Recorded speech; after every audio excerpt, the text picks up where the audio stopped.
Good afternoon, everybody. Thank you for being here with us. My name is Katie Earle. I'm the coordinator of the University Express program, and we're joined here with Jennifer Johnson from BlueCross BlueShield of Western New York. Welcome, Jennifer.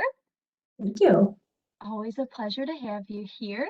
Before we get into her presentation, I'll just quickly go through our normal housekeeping. I hope you're not sick of me yet, folks.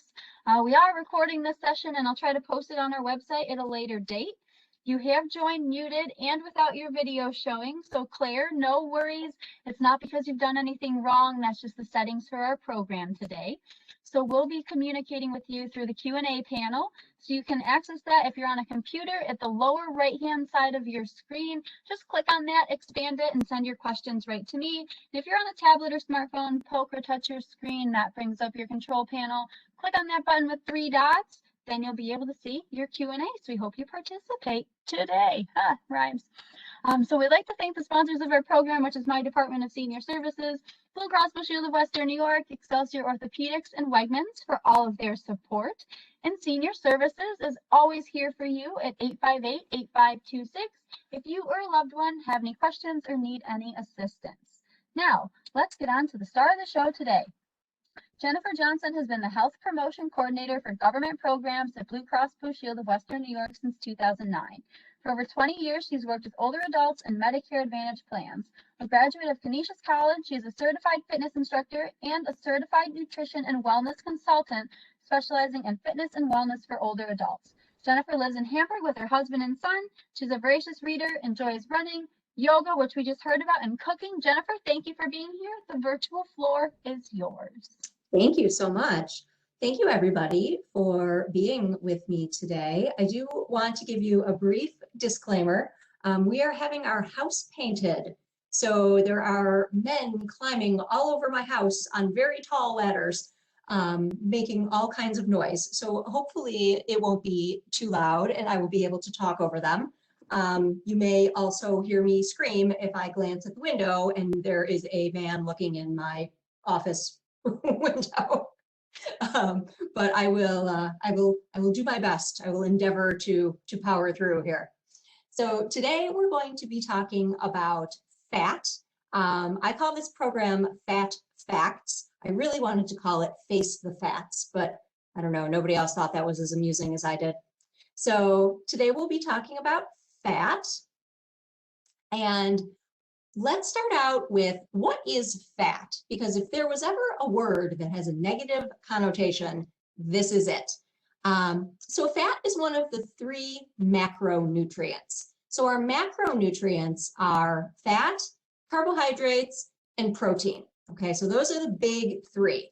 And those are what make up the bulk of what we consume. Some people consider water to be a 4th macronutrient.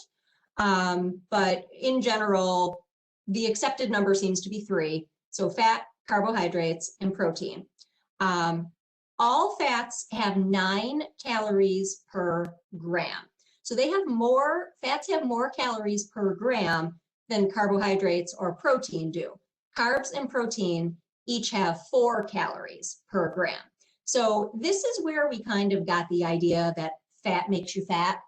Or fat makes you gain weight, is that fats have more calories per gram than the other 2 macronutrients. So gram for gram, you're getting more calories when you're consuming fats.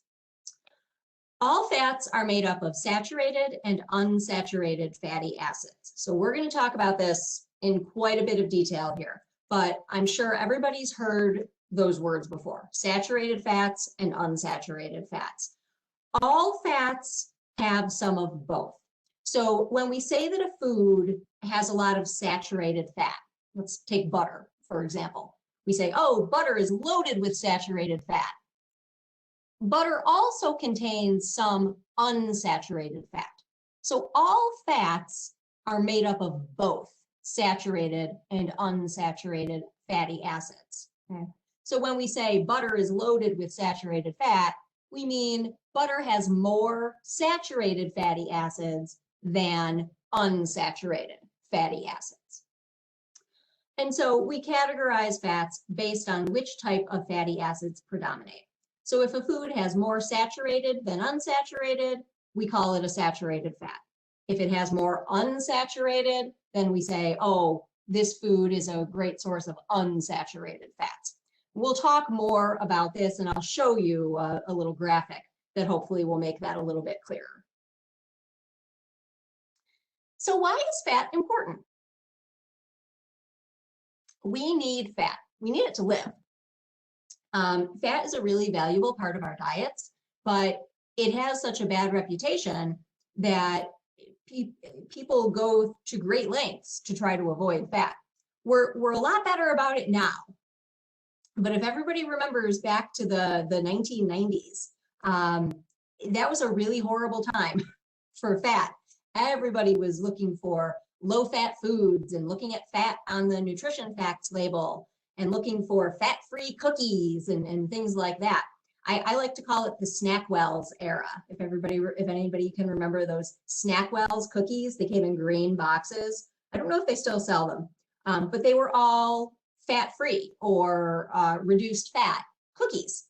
Well, they actually had more calories and sugar than lots of other cookies, but they didn't have any fat, so we all thought we were okay to eat as many as we wanted. And we were so afraid of fat that we forgot about calories and sugar. And we ended up gaining weight because we were taking in too many calories. So fat's reputation has improved a little bit over the last 20 or 30 years, but there are still people who are scared by the idea of consuming fat, but we really need it. Fat provides energy for the body. Now, our bodies like to use carbohydrates for energy. Carbohydrates are our body's preferred fuel source. So if our body has a choice between burning carbohydrates for energy or burning fat for energy, it's going to choose carbohydrates first. But if we don't have a lot of carbohydrates, our body will eventually turn to fat to burn. So after a while, fat becomes the fuel source for our bodies instead. And that's the purpose of fat in our bodies.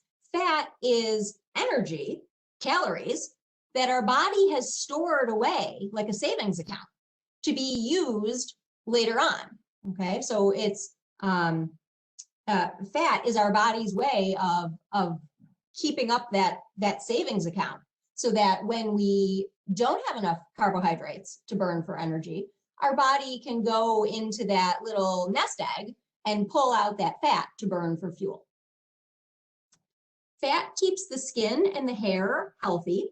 Okay, so fat is what keeps our skin moist and supple. It keeps our hair shiny.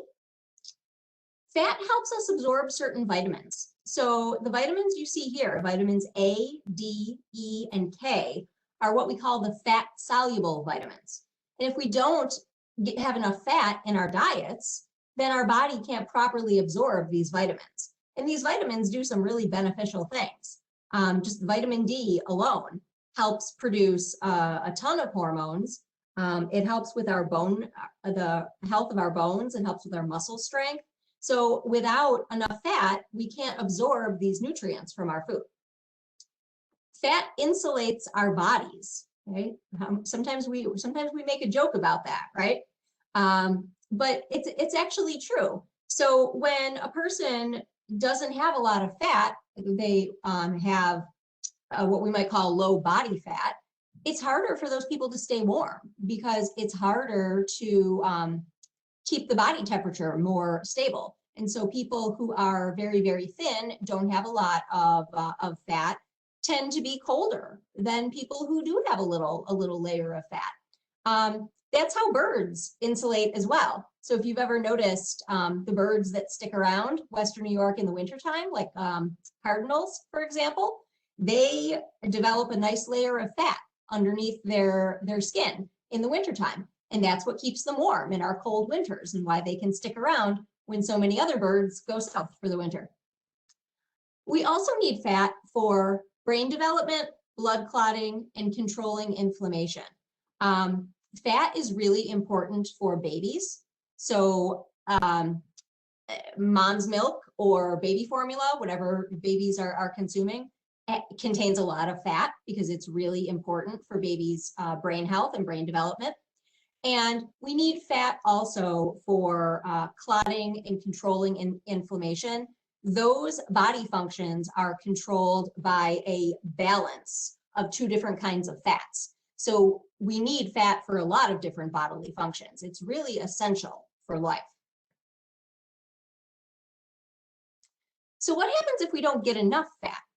Well, a lot of health problems can contribute. When we don't get enough fat in our diets, we can see some vitamin deficiencies, which go back to those fat-soluble vitamins. So if we don't get enough fat in our diets, our bodies can't absorb fats from the foods that we're eating. So we can start to see conditions like vision problems, ultimately leading to blindness. Unhealthy bones. We hear a lot about calcium in terms of healthy bones, but calcium can't get into our bones without vitamin D. Poor blood clotting, when we don't get enough fat, it's harder. We don't have that balance of fats and our blood can't clot properly. Dry skin, eczema, dandruff, anything that's going to make you itchy is a symptom of not having enough fat in our diets, because fat keeps our skin and our hair healthy. You might have heard the term before, essential fatty acids. So the essential fatty acids are the omega-3 fats and the omega-6 fats. And we're going to talk more about those. But they're called the essential fatty acids because our body can produce most fats from the foods that we eat. But what our body can't produce are these essential fatty acids. That's why they're called essential, because our body can't make them. We need to get them from the foods that we consume. So these two fatty acids are called linoleic and alpha-linoleic fatty acids, but they're more commonly known as the omega-3s and the omega-6s. We can't produce them. We must get them from foods that we eat, and they're absolutely essential to our health.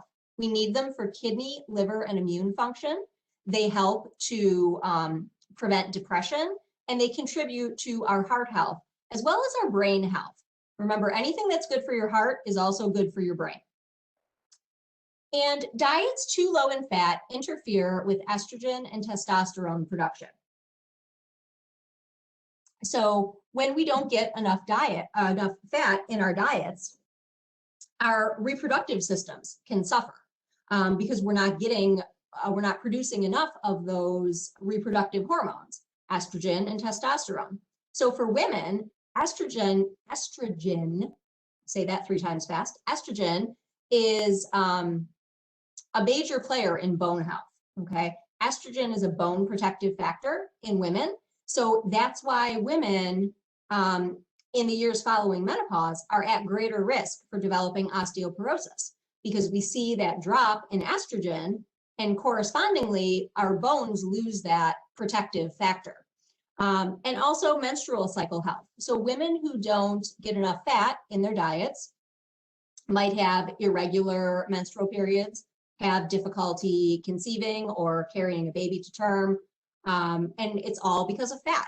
You know, if women don't carry enough body fat, then the body isn't going to make a huge effort to carry a healthy child, because mom doesn't have enough fat in order to grow and adequately nourish that growing baby. So that's a big problem when women don't get enough fat in their diets. And for men, as well as reproductive issues, we also see issues with muscle health in men. Testosterone contributes to muscle health and growth in young men, as well as men of all ages. So diets that don't contain enough fat can be a big problem for men as well. So how did fat get its bad reputation? Where did all of these problems come from? So a lot of it goes back to, it says here by the late 1970s, but a lot of the research was actually done in the 1950s and 1960s. But by the late 1970s, we had evidence that dietary fat raised cholesterol levels, okay? So I'm gonna stop there for a second. So if we go back to the late 1970s and the 1980s, this is when we were getting all kinds of messages about eating less red meat, taking the skin off of our chicken, don't eat eggs, okay, because those are gonna raise your cholesterol level. We should all be eating a lot of fish and poultry, and more. We should be eating more carbohydrates and less fat. These were the messages that we were getting from the government based on this research that had been done in the years following World War II. And in fact, dietary fat does raise cholesterol levels. So that much is true. But unfortunately, we didn't have enough research on the different types of fat and how each of them affect our heart health, because not all fats affect our cholesterol and our heart health the same way.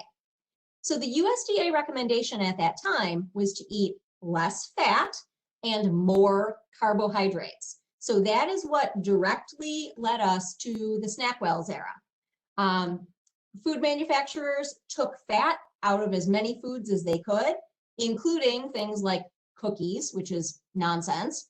Most sweets contain some fat, but they took fat out. When you take fat out of a recipe, you're taking out flavor, you're taking out texture, and you're taking out bulk, okay? So for anybody who bakes or cooks, if you take fat out of a recipe, you have to replace it with something else. Well, food manufacturers replaced it, for the most part, with sugar. So sugar's a carbohydrate. So we were following the rules. We were eating less fat and more carbohydrates. Well, that wasn't exactly what the USDA meant, but that's how we took it, and that's what we did. And in the process, we got more and more overweight, and we didn't see our rates of heart disease go down. In fact, they went up. Now we know, okay? Maybe it's kind of late in the game, but now we know the type of fat that we're eating matters more than the amount of fat that we eat. So all over the world, you'll see people eating diets that contain loads of different amounts of fat. Some people eat a ton of their calories from fat. Some people eat a smaller amount of their calories from fat. It doesn't matter. You can be healthy on a diet that contains loads of fat, as long as it's the healthier types of fats. Okay. So this slide that I'm going to show you here now, if anybody's having nightmares about high school chemistry, I'm sorry. But we do have to, in order to fully understand fats, we have to look at this slide. So when we talk about saturated or unsaturated fats, most people don't ever stop to wonder, saturated with what? Okay. When we use the word saturated, we truly mean saturated. Okay, saturated means as much of something as can be held, okay? As much of something as this thing can contain. Okay, think about a sponge that's saturated with water.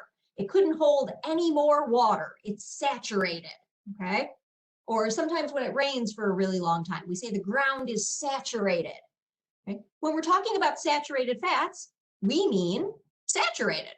But what we're talking about is hydrogen. Okay? So if you, let's take a look at the unsaturated fat first. So the one on the bottom. This is an unsaturated fatty acid chain.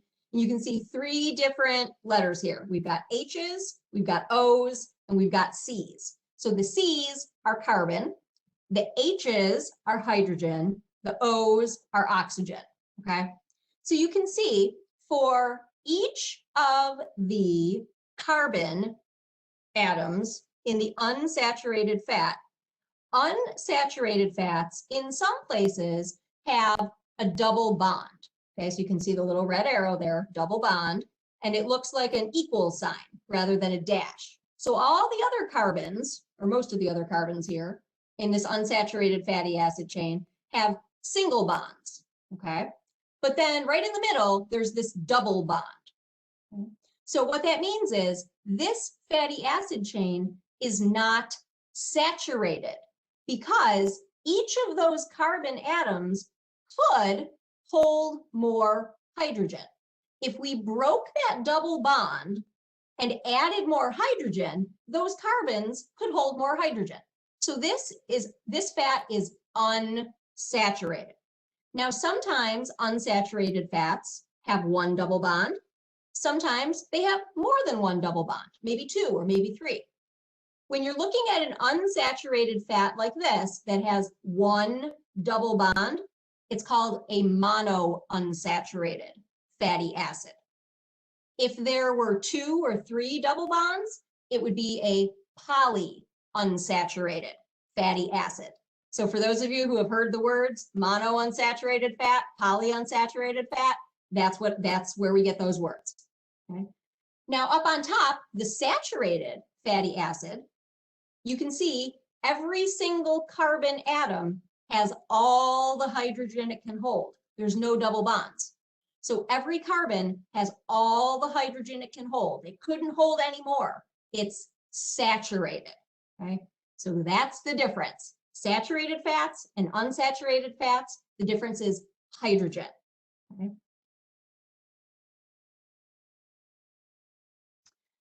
So the unsaturated fats.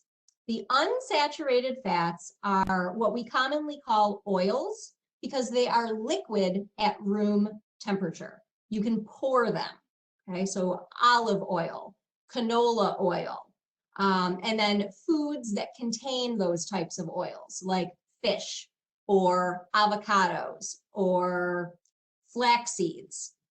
Those are going to be, we're going to say those are unsaturated fats. They have more unsaturated fatty acids than saturated fatty acids.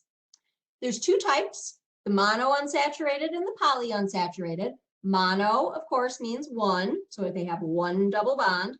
Poly means many or multiple, so polyunsaturated fats have multiple or more than one double bond. And the acronym for the monounsaturated and the polyunsaturated fats are the MUFAs and the PUFAs, which is so fun to say. I enjoy saying it. And that stands for monounsaturated fatty acids or polyunsaturated fatty acids. The unsaturated fats are the ones that we call the good fats or the heart-healthy fats. And the reason for this is because unsaturated fats lower our LDL, our bad cholesterol, and they raise our HDL, our good cholesterol. And that's what we want. We want our LDL to be as low as possible, and we want our HDL to be as high as possible, because that's when we get the most protective benefits.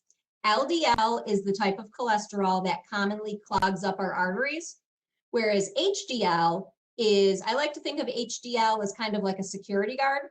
The HDL wanders around our arteries and finds the LDL that's trying to set up shop in our arteries, and it rounds it up and it gets it out of there. It takes it back to the liver to be metabolized and broken down. So I think of HDL as like a security guard or a police officer. Rounds up the bad guys and gets them out of there. So unsaturated fats are the good ones. These are the types of fats that we want to include more of in our diet. So on that topic, where do we find them? So the monounsaturated fats first. The monounsaturated fats are found in olive oil, canola oil, sunflower and sesame oils, as well as nuts and nut butters, and also nut oils. So if you buy, like walnut oil, for example, to make salad dressing or something like that, that's also going to be a good source of monounsaturated fats. Nuts and nut butters, when you're buying those in the grocery store, choose unsalted varieties. So when it comes to nuts, I always like to say nuts like you would use for baking, not nuts like you'd put in a bowl at a party. Okay, unsalted nuts are going to be a good choice, and as well as unsalted nut butters, if you can find them. the kind I buy has a little bit of salt. If you're buying a natural peanut butter or a natural nut butter, I don't worry too much about salt because they don't really add that much. It's when you're buying a nut butter that doesn't have to be stirred up that I start to worry about salt, because then it's been pretty heavily processed. So there's probably more salt. And nut butters do not need sugar. They don't need added sugar and they don't need added oil. Nut butters have plenty of oil on their own. They don't need more. And when food manufacturers add oil to nut butters, it usually isn't unsaturated fat. It's usually a saturated type of fat. And that kind of undoes the whole point of eating the nut butters. And you don't need sugar either. So trying to stay away from the more processed nut butters and sticking with things that are labeled natural or, the kind that tell you that you have to stir them up before you eat them. The oil comes to the top and you've got to stir it up. If you don't want to have to stir it up every time you open the jar, keep it in the refrigerator, and that will keep it mixed together. I also always store mine upside down. It keeps the oil from separating. Let's see, avocados and avocado oil are also excellent sources of monounsaturated fats, as well as olives, which makes sense. If olive oil is good, then olives are good too. And with olives, you get a little bit of fiber as well. The polyunsaturated fats, we have to do a little bit more breakdown on those. So the polyunsaturated fats is where we're going to get into those omega-3 and omega-6 fats. Those are the essential fatty acids that we talked about a little while ago. So these are the fats that we need to get from our diets because our body cannot produce them. I'll go back just for a second here. What about the monounsaturated fats? Our body can actually produce monounsaturated fats. So they're not considered essential, okay? They're good for us, they're great, we should include them in our diet, but they're not essential because our body can actually produce them. But the polyunsaturated fats, we can't. So we need to get them from the foods that we eat. So let's talk a little bit about the omega-3s first. The omega-3 fats are, there's 3 different types. There's EPA and DHA, and those are called the marine omega-3s. Those are the kind that we get from fish. So if you take a fish oil supplement every day, when you have a chance, just take a look at the bottle. Somewhere on there, it will say EPA and DHA, because that's why you're taking it. You're taking it to get those good omega-3 fats that we find in fish. The third type of omega-3 comes from plants, and it's called ALA, which stands for alpha-linolenic acid. So ALA comes only from plant sources, and our body converts ALA into EPA and DHA. Okay? EPA and DHA are the only kind of omega-3s our bodies can really use. So our body just converts them. EPA and DHA are found in fish. They're sometimes also found in some other products as well. They might be found in some meats and some eggs and dairy products. And the reason for that is because those animals, especially if you're buying, like an organic brand or something like that, a lot of times those animals will be given a supplement to make their meat or milk or eggs richer in omega-3s. It doesn't occur naturally in other animals besides fish. ALA, on the other hand, we find in sources like canola oil, walnuts specifically of the nuts are rich in ALA. So is flaxseed. Leafy green vegetables, leafy green vegetables isn't a place we usually think of as having fat, but they do. They have this ALA.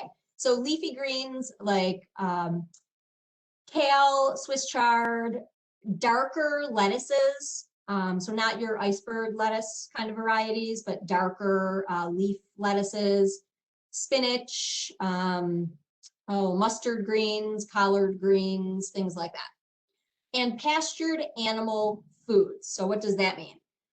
Most of the animals and animal products that we eat in this country come from animals that are raised in very tight circumstances. Eggs from chickens that are in cages, or beef cattle that are raised on feedlots where they don't have a lot of space to move around. And it really doesn't have anything to do with how you feel about animals. There's actually a difference in the finished product in terms of its nutritional content. When animals have more space to move around and they have room to graze, so eating grass and plants that they find outdoors rather than being fed, just a commercial feed, they're eating things like leafy greens. They're eating grass and they're eating other plants that they find outside. Well, when that happens, they're getting ALA from those leafy greens, and their body is using it, okay? So their meat, milk, eggs, in the end, are going to be richer in these omega-3 fats. So this is why you'll see sometimes free-range eggs or free-range meat advertising itself as being a good source of omega-3 fats, because when animals are able to graze freely, they get more of this ALA in their diets, and their bodies convert it into EPA and DHA.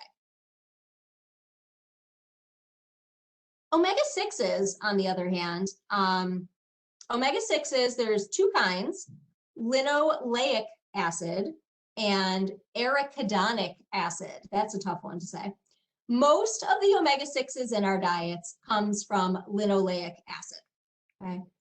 We get linoleic acid from oils. We get it from soybean, corn, safflower, peanut, cottonseed oils. In fact, the largest source of omega-6 fats, in fact, the largest source of any fat in the American diet comes from soybean oil.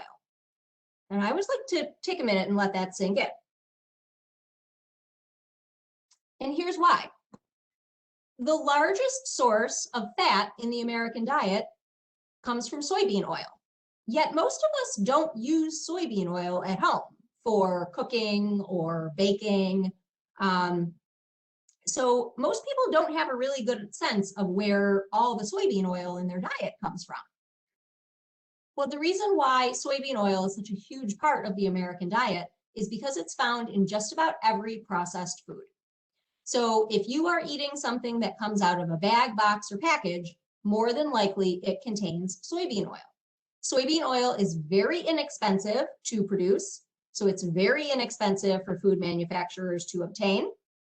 And over the years, it's replaced just about every other fat in processed foods. So later today, or whenever you have a chance, look through your refrigerator and look at your mayonnaise. Look at your salad dressing. Go into your cabinets or pantry and look at your crackers, your soups, your shelf-stable baked goods like cookies and things like that. If you buy any baked goods from the grocery store, like the like Hostess or Entenmann's kind of baked goods, those kinds of products. Take a look at those. There will probably be soybean oil in there. Look at your frozen foods. There's going to be a lot of soybean oil. So over the years, soybean oil has replaced just about everything else. Now, soybean oil isn't bad for us. The problem is that we eat so very much of it. And we'll talk about that on the next slide. Sources of arachidonic acid, which are much smaller in our diets, we get those from meat, eggs, and dairy products. So those are the omega-6s that we get from animal foods. So why is all that soybean oil a problem? The problem isn't the soybean oil. The problem is how much of it we eat, because the problem is the ratio. All right, we need both omega-3s and omega-6s in our diet. They're the essential fatty acids. So omega-6s are essential. We need them. And omega-3s and omega-6s work in kind of a balance, okay? If you can picture like a child's teeter-totter, okay? We want it to be basically even because the omega-3s and the omega-6s perform functions that are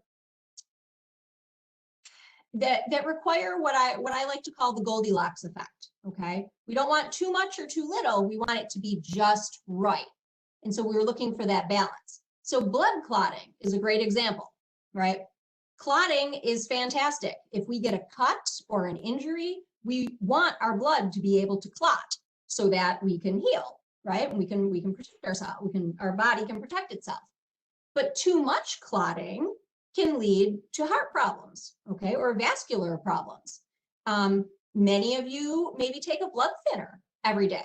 Well, you take a blood thinner to keep your blood from clotting too much. Or maybe you take a baby aspirin every day to keep your blood from clotting too much. So we don't want too much clotting, but we don't want too little clotting. We want it to be just right. And that's what the omega-3s and the omega-6s do. So think of the omega-6s as being pro. They encourage things to happen. Think of the omega-3s as being anti. They discourage things from happening. So the omega-6s are pro-clotting. The omega-3s are anti-clotting. And when they're in balance, we have clotting that's just right. The same thing is true for inflammation. We don't want too much. We don't want too little. Inflammation is something we're normally trying to reduce, right? We take anti-inflammatory medications. But inflammation is our body's way of handling an injury. So if you sprain your ankle, for example, you hurt your ankle becomes inflamed. It becomes swollen. It becomes red. It becomes warm to the touch. And that's the body's way of protecting that injury. Because if your ankle is swollen and painful and red and warm to the touch, you're probably not going to jump up and down on it, or you're probably not going to run around the block. Instead, you're going to sit down and rest and let your ankle heal. So inflammation is the way that the body protects an injury while it heals. So while we might not like inflammation and it interferes with things we want to do, it's our body's way of protecting ourselves. And again, omega-6s are they're pro-inflammatory. Omega-3s are anti-inflammatory. So when we have the right balance, it's just right.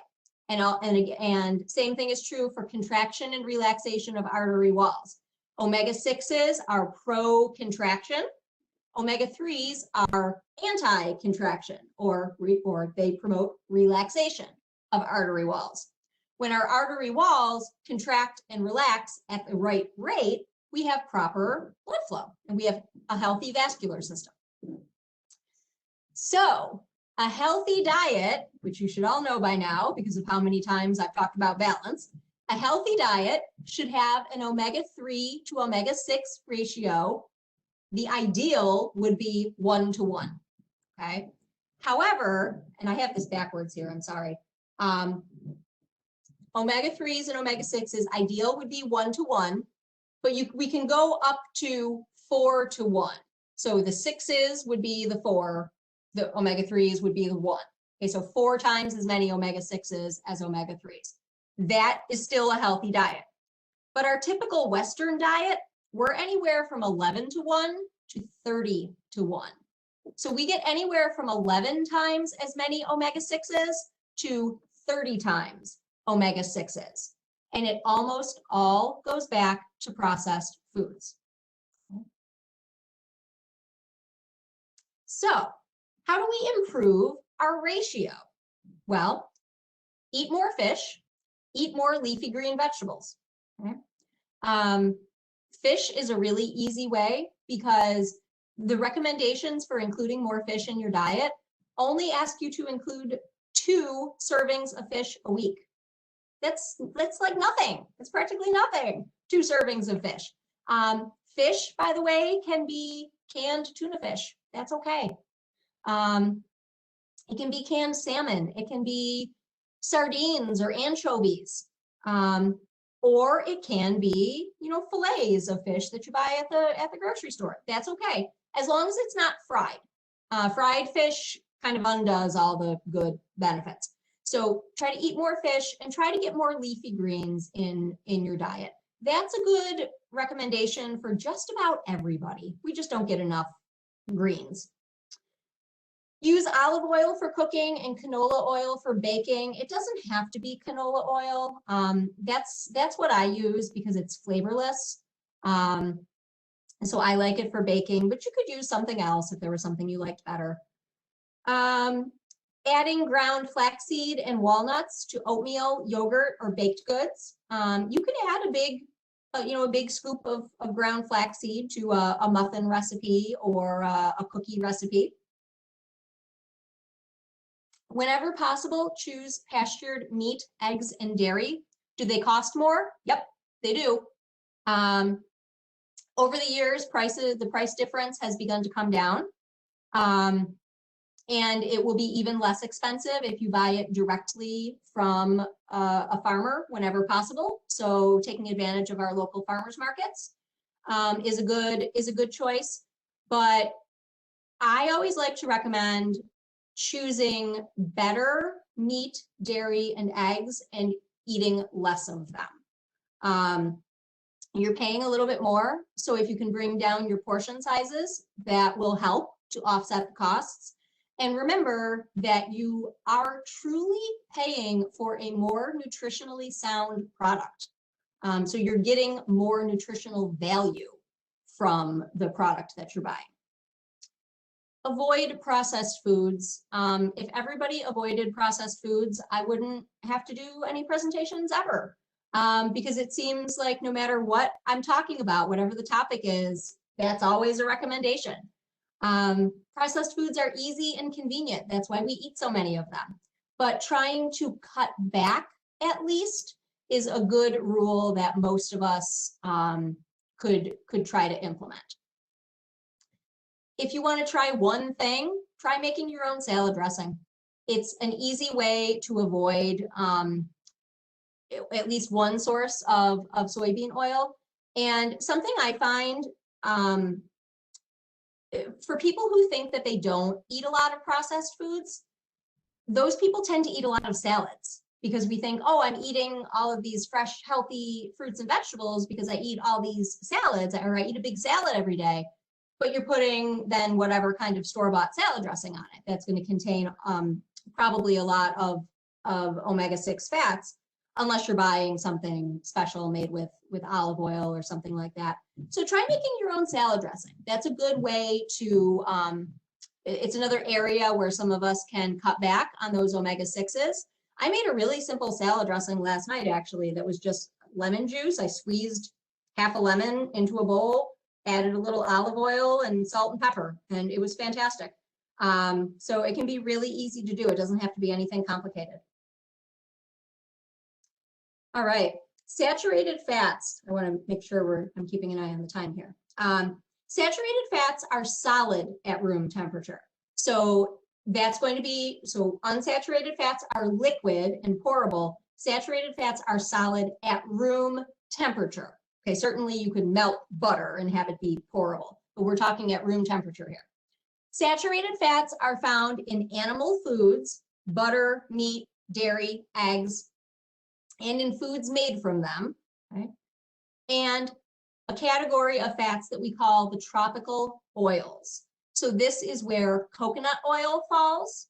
This is also where palm oil or palm kernel oil falls, a category called the tropical oils. They are still saturated fats, okay? Saturated fats raise our LDL, our bad cholesterol, but they also raise HDL. And this is where the confusion has started to come in. We can't say with any certainty anymore that saturated fats are bad for us because yes, they raise our bad cholesterol, but they also raise our good cholesterol. So the question is, does the increase in the bad cholesterol wash out the increase in the good cholesterol? Or is it just, do they just wipe each other out? We don't know that. So until we know more, a good recommendation is to consume saturated fats in moderation. Many studies have shown over years and years that diets that are richer in plants are more beneficial than diets with a lot of animal foods. So it's perfectly okay to spread a little butter on your bread if that's what you want, but then the rest of your meal should be mostly plants, okay? So a little bit of saturated fat is not going to be a problem, but it shouldn't be the bulk of our fat intake.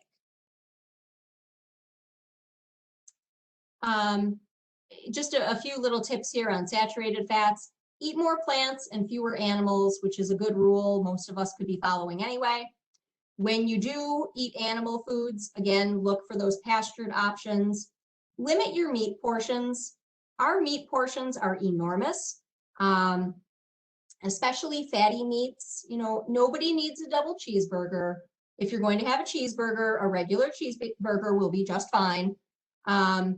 So try to keep your meat portions small. If you consume a lot of dairy, which most adults don't, but if you consume a lot of dairy, you should go low fat.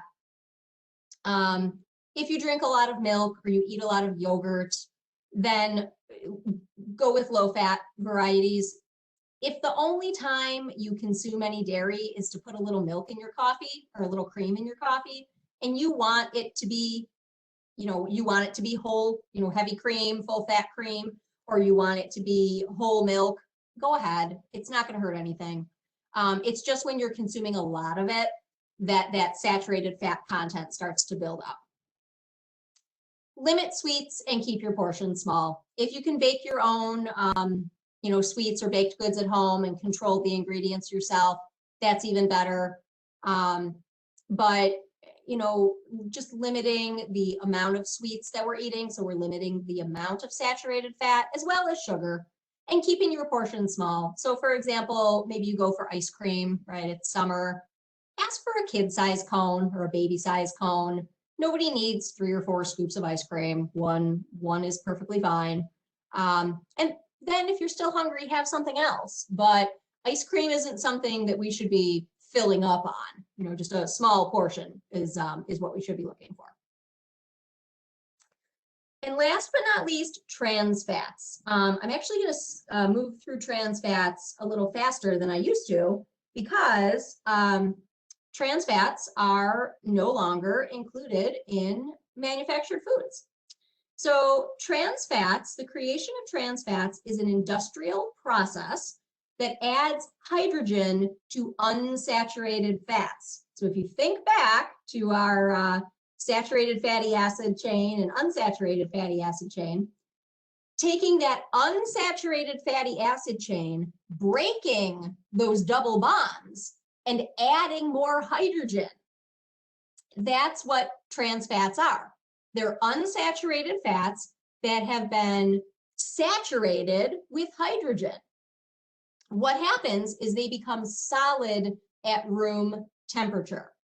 So if you've ever put a bottle of oil in your refrigerator and it solidifies, and then before you want to use it, you have to take it out of the refrigerator and let it come back to room temperature. That's what trans fats are like, except they stay the same. They stay solidified. What this does is it makes them more shelf stable. So that allows foods made with trans fats to sit on grocery store shelves for a really long time without going bad.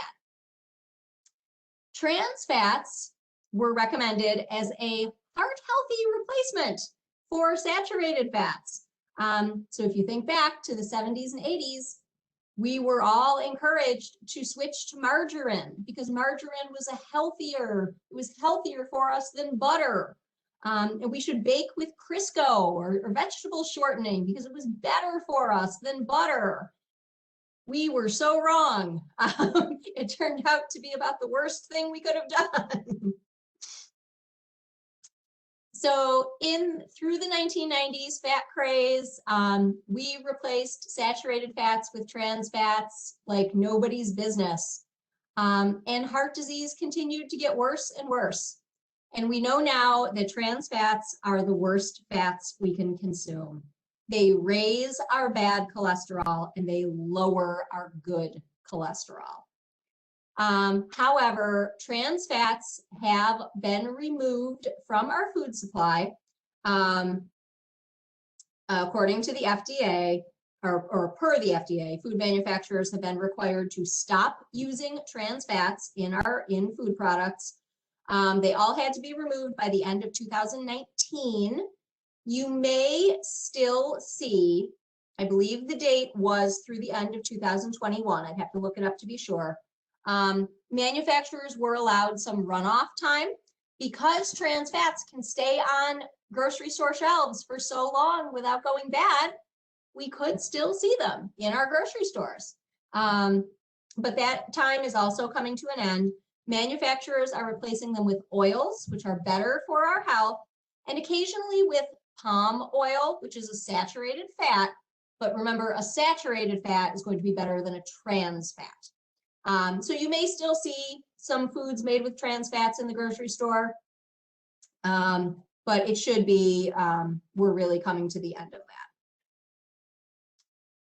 that. Just at the end here, I just wanted to show you this quickly. This is the Mediterranean diet pyramid. Some of you might have seen this with me before. The Mediterranean diet is the diet that is generally recommended for heart health because it replaces saturated fats with unsaturated fats. So the main source of fat in the Mediterranean diet comes from fish and olives and olive oil.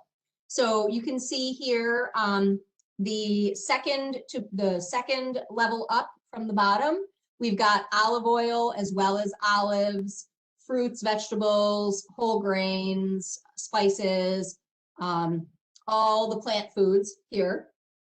The next level up, we've got fish and seafood. Then even smaller, poultry, eggs, cheese, and yogurt. So smaller portions of those, or eaten less frequently. And then at the very tip of the pyramid, meats and sweets. So for meats, we mean red meat, beef, pork, lamb, are going to be up at the very tip of the pyramid. These are minimal in the Mediterranean diet, as well as sweets. Those are going to be an occasional treat, not an everyday or multiple times a day occurrence. So the Mediterranean diet is always kind of held up as the gold standard of heart healthy eating because it really prioritizes those unsaturated fats. And the original research that was done that led to the development of the Mediterranean diet pyramid, the people who were studied, they were getting about 37% of their calories from fats, which is way more than the recommendations for most countries. The recommendation from the USDA usually hovers around 30%. So 37% is quite a jump. But almost all of that fat was unsaturated fats. So this is why it's such a benefit to our heart health, because it's all those good heart healthy unsaturated fats. And if this is interesting for you, the website is Old Ways PT. So you can see up here at the top, Old Ways. So Old Ways PT, which stands for preservationtrust.org, oldwayspt.org. Tons of recipes, tons of information on the Mediterranean diet, or pick up a cookbook at the grocery store or at the bookstore or at the library. There's so many different ideas out there. And just to sum up, fat should make up around 25 to 35% of your total calories, but truly don't sweat it. As long as you know that the bulk of your fat calories are coming from unsaturated fat, don't worry about it too much. Most fat should come from plants, but a little animal fat is okay. A little saturated fat is okay. Trans fats have no place in a healthy diet, and soon they won't be in anyone's diet, so it won't really matter. And something that I didn't mention, for anybody who travels, many other countries long ago banned trans fats. So if that's something that you had wondered about when I said that the USDA had just done that, we were a little slow compared to a lot of other countries. And the Mediterranean diet is a great eating plan for maximizing heart healthy fats. That's its goal, is to increase unsaturated fat intake and decrease saturated fat intake. Last but not least, I just wanted to show you this. A lot of you have joined me over the last year and something for our Healthy Blue seminars from BlueCross BlueShield in Western New York. We've got some coming up tomorrow morning at 10 a.m. I'm going to be presenting Breaking the Sugar Habit, which I did do for University Express a couple years ago, maybe even last year. I'm not sure how time flies. But if anybody missed it or you want to see it again, I'm doing it tomorrow morning at 10 a.m.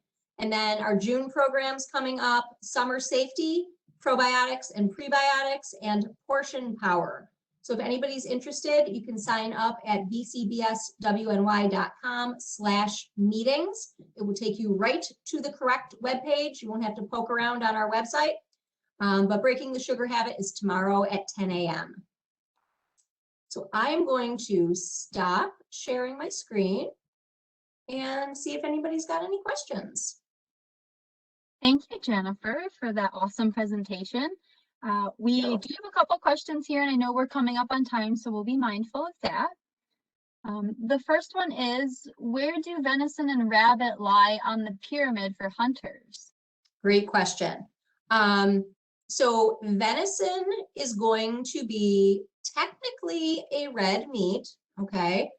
However, both venison and rabbit are going to be leaner because they're game. They're going to be leaner than your commercially raised red meat. That's such a great question. Game is always going to be leaner than your commercially produced beef. It also does tend to have a higher omega-3 content because of the, that's about as free range as you can get. So yeah, definitely. Really great question. All right, thanks, Jennifer. This next one is, sorry if you covered this, but can you bake with avocado oil, or is it only for cooking? Good question. Avocado oil is going to be more for, I would say, not even for cooking so much. It's going to be something you'd use more as a condiment, like to drizzle over vegetables or to make salad dressing with. A lot of oils have a very low smoke point, which is the temperature at which the oil begins to burn. And avocado oil is one of those. It has a lower smoke point, so it's not going to be great for cooking or baking. That's another reason I like canola oil for baking, because it has a higher smoke point, so it can tolerate a higher temperature. Olive oil, you have to be careful with it. It does have, the smoke point is a little bit lower, but I have no problem cooking with it. Canola oil is what I use for baking, but with avocado oil, walnut oil, any of the other nut oils, you're going to want to be careful with cooking with those because they do have a lower smoke point. Yeah, that's a really good question. Okay, great. Thanks for that information. Next, I'm seeing, thank you for the website with recipes for the Mediterranean diet. Then I'm seeing, thank you, that was very helpful. And thank you for explaining everything so easily. Thank you. Thank you, everybody. Thank you for I having me and being with me today. I love talking about food. I never get tired of talking about food. Do you ever get hungry when you're talking about food? Yes. Yes. And it's always so bad if I haven't eaten lunch. So at least today I ate lunch. I'm sure. Well, good. Well, we appreciate you, and everyone who's on, thank you, and go enjoy this beautiful day. We'll see you next time. Thank you, everybody.